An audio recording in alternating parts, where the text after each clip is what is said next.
So there's a fascinating article yesterday in the Telegraph magazine that talked about the risk of catching and dying from COVID.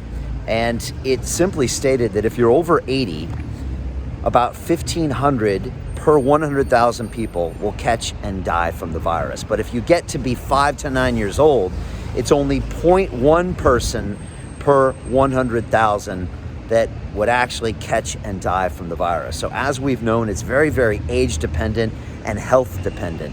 On top of that, when you look at the entire 72,000 deaths recorded by Public Health England due to COVID, 700 of those are from healthy individuals under 50, like me actually. So you really see the massive discrepancy when it comes to age. Now, obviously, the vaccine is being prioritized for people in that older range. And by spring, everyone over 50 should have that first or second dose of the vaccine. And so Professor Chris Whitty of the SAGE committee came out in that article and said, well, at some point we need to find out what are acceptable levels to live with of this virus. He said, every year we accept 7,000 or 20,000 flu deaths. He said, every year there are 1,700 motor accident deaths.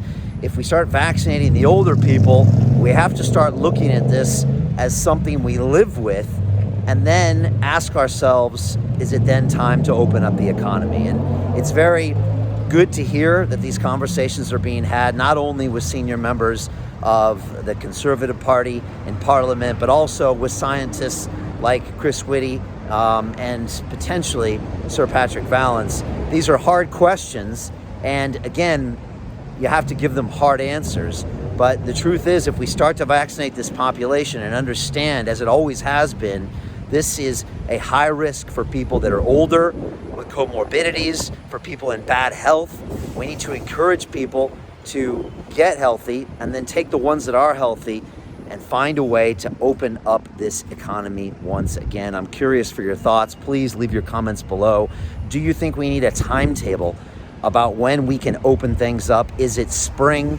Do you think we need to really start thinking about this focused protection model where we isolate and protect those that are elderly, those that are unhealthy, and get everyone else back and functioning so we can get our children educated, we can actually pay for the NHS, we can get the economy going again, which is how we can keep this country so great.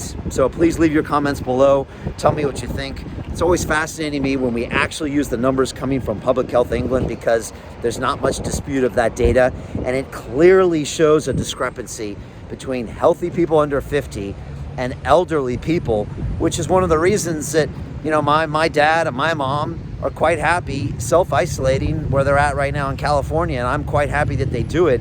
It's a choice they make based on their own parameters for their health and their own risk aversion. And I encourage everyone to have the right to make that choice, but I think we need to be able to make those choices and also choose to educate our children, choose our mental health, choose to free up our NHS for other more critical procedures, and choose the right to have your livelihood. Choose the right to be able to go where you want and open your business and get back to life as you know it. So leave your comments below. I think we need to have these discussions, use the science, a proportional response to the virus, some new leadership. Let's take London, the UK, and hopefully the world in a new direction.